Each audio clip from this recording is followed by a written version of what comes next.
ఆనంద నిలయంలో వెతక్కండి వెంకటేశ్వరుడి కోసం. వెంకటాచల క్షేత్రంలో ఉన్న సామాన్యుడు తృప్తితో వెళ్ళిపోతున్నటువంటి ఆనందంలో మీకు వెంకటేశ్వరుడు కనబడతాడు. అక్కడున్నాడు. అందుకే స్వామి నటించుచుండు ఈ శైలమందు అన్నారు.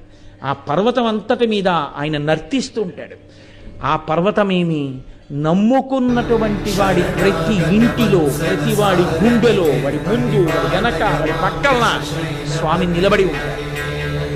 ఆనాటి నుండి ఈనాటి వరకు వెంకటేశ్వరానుగ్రహము అన్న మాటకు అర్థం ఏమీ నాకు తెలియదు స్వామి అని చెప్పినటువంటి వాడిని ఆయన అనుగ్రహిస్తాడు.